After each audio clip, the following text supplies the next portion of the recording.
TV La Capitale est une chaîne d'information dédiée aux régions de la Côte d'Ivoire.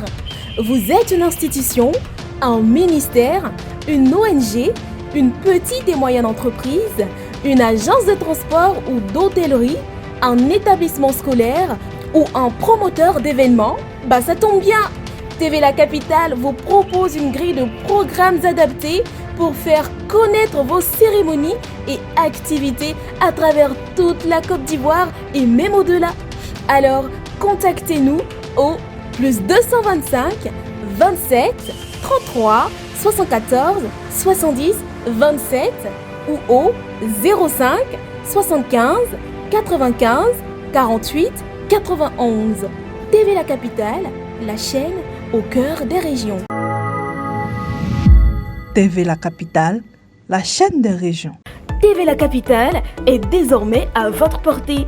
Accessible sur Android, tablette et ordinateur, il vous suffit juste de visiter www.tvlacapitale.com pour suivre la chaîne en direct.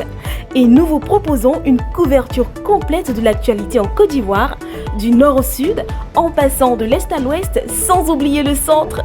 Et grâce à notre journal diffusé toutes les 2 heures et nos nombreuses émissions, restez informés en temps réel, car TV La Capitale, c'est la véritable chaîne des régions.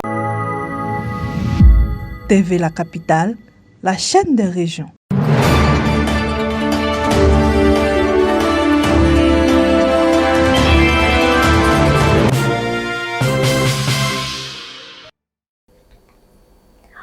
Bonjour chers téléspectateurs, bienvenue sur TV La Capitale, la chaîne des régions. Je suis Aura Laetitia, à présent pour vous, les titres.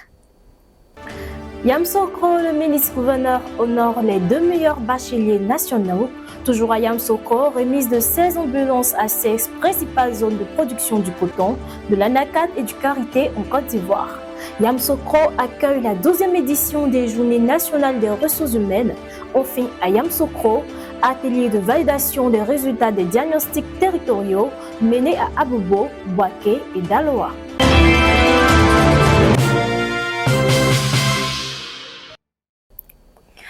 Le ministre-gouverneur du district autonome de Yamoussoukro, Dr Augustin Thiam, a reçu ce vendredi 11 juillet 2025 les 2 meilleurs bacheliers de la session 2024-2025 en présence du directeur régional de l'éducation nationale DRENA de Yamoussoukro et des familles des lauréats.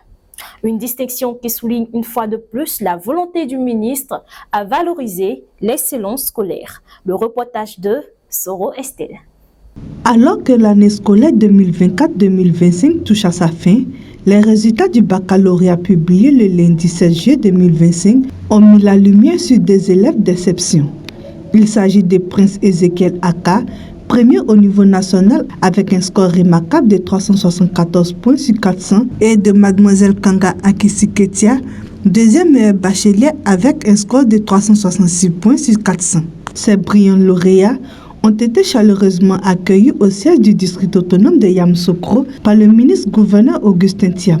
À cette occasion, chacun d'eux a reçu en récompense un ordinateur portable, une imprimante de couleurs multifonctionnelle et une enveloppe financière en guise d'encouragement. Je suis vraiment honorée d'avoir été reçue par le ministre-gouverneur Augustin Thiam et je suis très heureuse et merci beaucoup au ministre-gouverneur de nous avoir reçus aujourd'hui. Je souhaiterais dire à mes camarades filles qui ne prennent pas leurs études au sérieux, qui banalisent le travail, qui s'adonnent aux choses faciles pour avoir rapidement de l'argent, que seul le travail paye. Et la réussite se trouve au bout de l'effort. Il faut dans un premier temps signifier que ces résultats sont le fruit d'une foi inébranlable en Dieu, car c'est Dieu qui nous accompagne à travers les enseignements bibliques. Je suis très content, très heureux de recevoir ces félicitations qui peuvent se voir à travers ces prix. Et je voudrais dans un premier temps dédier ce prix au président de la République ainsi qu'à sa femme, mais également au ministre-gouverneur ainsi qu'au district, qui ne cessent d'être pour nous des soutiens incommensurables. Donc, et ils veulent aussi remercier le DRENA ainsi que notre proviseur, aussi son personnel enseignant et encadrant pour tout soutien à notre égard, nous les scientifiques. Le directeur régional de l'éducation nationale de Yamoussoukro a exprimé sa fierté de voir la région briller grâce à ses talents promoteurs. Écoutez, nous venons de finir une somptueuse cérémonie organisée par le district autonome de Yamoussoukro qui a tenu à nous féliciter et à saluer et à récompenser les mérites que ces deux enfants ont produits cette année. Je tiens à dire merci au district autonome de Yamoussoukro pour tout ce que ce district a fait dans notre zone de compétences. Parce que, comme je l'ai dit, c'est un district qui nous accompagne régulièrement et constamment dans l'amélioration du cadre de travail, mais surtout du cadre de travail des enseignants, du personnel administratif, mais surtout des apprenants en nous offrant régulièrement des tables bancs, en venant réhabiliter certaines salles de classe. Nous sommes heureux, nous sommes contents et nous disons merci à Dieu de nous donner ces moments pour que nous puissions vivre ces instants dans notre carrière. Merci.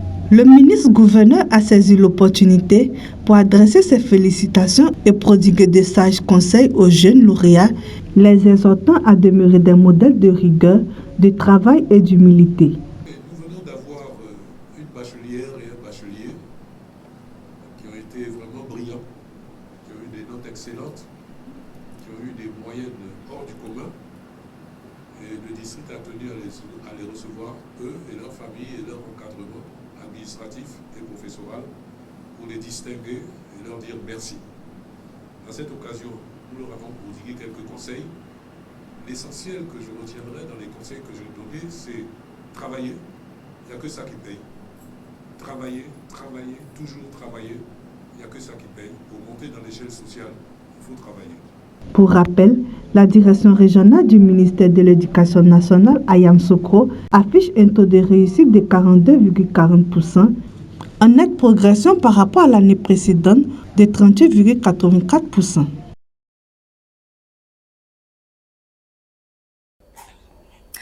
Une cérémonie de remise symbolique de 16 ambulances médicalisées s'est tenue le jeudi 10 juillet 2025 au Centre d'innovation de technologie de l'ANACAD CITA à Yamoussoukro, en présence du ministre d'État, ministre de l'Agriculture, du Développement rural et des productions vivrières, Kobenon Kwasi Adjoumoni.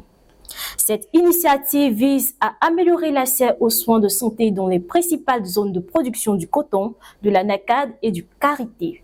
Le reportage de Nesnda. Dans le cadre de la politique de responsabilité sociétale des entreprises, ces ambulances médicalisées ont été officiellement remises aux conseils régionaux ce jeudi 10 à Yamoussoukro. Destinées aux régions du Zanzan, du Haut-Rodougou, du Bunkani, du Tchologo, du Poro, du Beke, du Ambol et du Haut-Sassandra. Ces véhicules sanitaires visent à renforcer les capacités d'évacuation médicale dans les zones rurales de production du coton, de l'ANACAD et du karité. Les bénéficiaires ont exprimé leur gratitude envers le gouvernement et les partenaires. Nous sommes contents de recevoir ces joyaux-là parce que ça va permettre à nos parents qui ont vraiment besoin d'ambulances, qui ont vraiment besoin d'évacuation. Je voudrais alors dire merci infiniment à la filière coton ANACAD, puisse avoir l'opportunité de satisfaire d'autres régions comme celle d'aujourd'hui. Cette initiative s'inscrit dans la vision du directeur général du Conseil Coton ANACAD, Mamadou Berté, qui entend garantir des soins d'urgence accessibles à chaque communauté rurale, tout en valorisant durablement les filières agricoles. Ces régions ont été sélectionnées en raison de leur dynamisme dans la production agricole et de leur engagement dans la structuration de nos filières. Le choix de remettre ces équipements aux conseils régionaux n'est pas fortuit. Il traduit notre volonté d'agir en étroite collaboration avec les collectivités territoriales décentralisées dans un esprit de gouvernance partagée et de responsabilité locale. La cérémonie a été présidée par le ministre d'État, Kobenon Kwasi Adjoumoni, qui a souligné l'importance de ce soutien. Ce sont des outils importants que nous allons remettre aux différents conseils régionaux, façon aussi de soutenir les conseils régionaux qui sont limités dans leurs actions, malgré leur bonne volonté. Au-delà d'un simple appui logistique, Cette remise s'inscrit dans une stratégie globale de développement intégré où l'amélioration de la santé contribue directement à la performance agricole, au bien-être des communautés et à la cohésion sociale.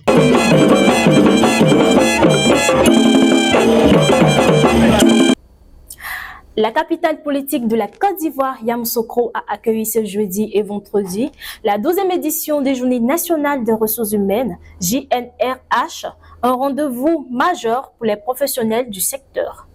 Cette édition a réuni plus de 500 participants venus de tous les pays et même de l'étranger, dont les directeurs des ressources humaines, les managers, les consultants, les formateurs et les décideurs politiques.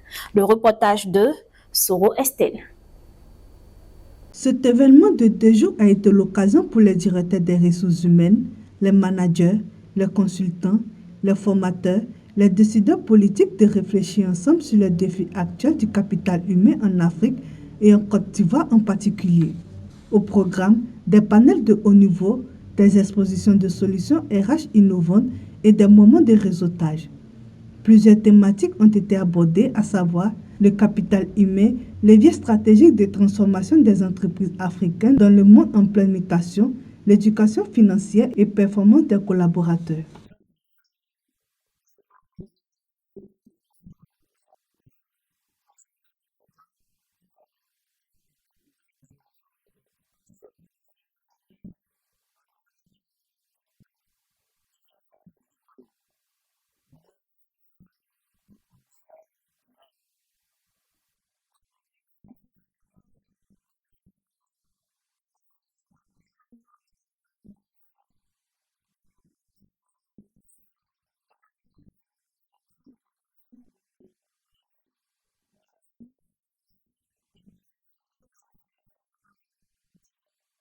Cette 12e édition bénéficie du soutien de plusieurs institutions publiques et privées.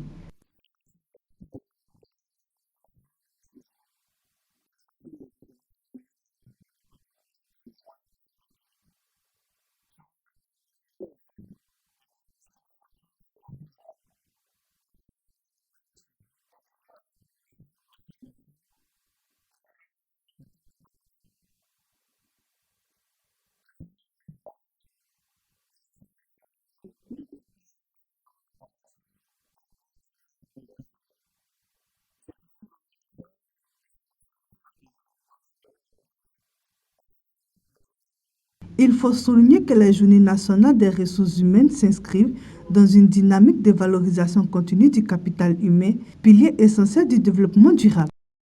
Un atelier de validation des résultats des diagnostics territoriaux s'est tenu le 10 juillet dernier à Yamoussoukro à l'initiative d'Enabel, l'agence belge de coopération. Réalisé à Abobo, Boaké et Daloa, ces diagnostics visent à mieux comprendre les dynamiques locales de réinsertion et de réintégration socio-économique des migrants de retour. Le reportage de Soro Estelle. La Côte d'Ivoire figure parmi les pays africains confrontés à un fort taux de migration de jeunes, souvent motivés par la quête d'une vie meilleure à l'étranger. Ce phénomène migratoire qui touche des milliers de jeunes constitue un véritable défi pour l'État ivoirien qui déploie de nombreux efforts pour lutter contre cette tendance et favoriser la réinsertion des migrants de retour dans le tissu social et économique du pays.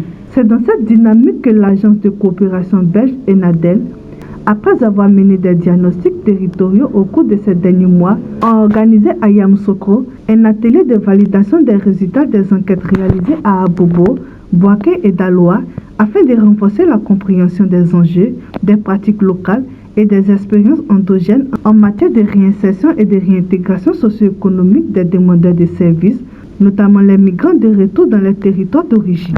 Alors, nous sommes aujourd'hui à Yamoussoukro dans le cadre de l'atelier de validation des diagnostics territoriaux que nous avons mené à Abobo, Boaké et Daloa. Donc, cette étape est une étape qui vient après un processus qui s'est passé en avril, mai et juin, où avec les acteurs du territoire, on a essayé de faire un diagnostic, un état des lieux pour comprendre les pratiques qui existent en matière de réinsertion socio-économique, de comprendre les enjeux et les défis auxquels les acteurs de ces 3 territoires sont confrontés dans le cadre de la prise en charge de la réinsertion des personnes migrantes de retour dans le lot des personnes demandeuses de services en général. L'objectif principal de cet atelier aujourd'hui pour nous, c'est de présenter les résultats de ce diagnostic que Enabel a accompagné dans une démarche participative avec les acteurs.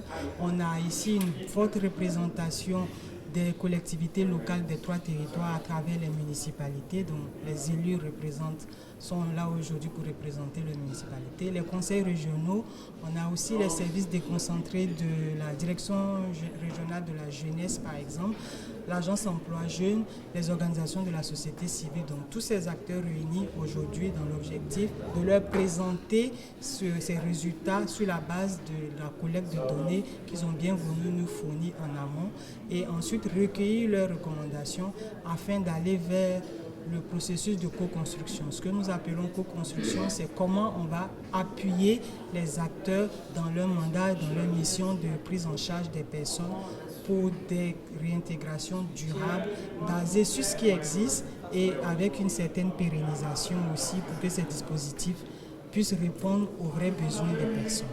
Cette initiative s'inscrit dans le cadre du programme Global Gateway qui soutient les efforts du développement durable. Donc, ce qu'on souhaite faire à travers ce projet, c'est mettre en œuvre, vous aider à mettre en œuvre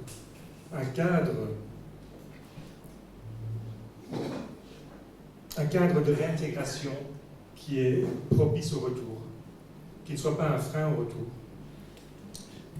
Non seulement parce qu'on pense que toute une série de trajectoires de migration irrégulière sont humainement très très compliquées et à la limite du respect des droits de l'homme, mais aussi parce qu'on est convaincu que c'est une opportunité pour le développement du pays. Et donc c'est dans ce cadre que Migrate, dans ce cadre philosophique que Migrate s'inscrit. Cette démarche participative marque une étape essentielle vers la mise en place de solutions durables et adaptées aux réalités locales en faveur d'une réinsertion réussie des migrants et d'un développement territorial inclusif. C'est dans une atmosphère favorable que je vous dis à la prochaine pour une nouvelle édition avec TV La Capitale, la chaîne des régions.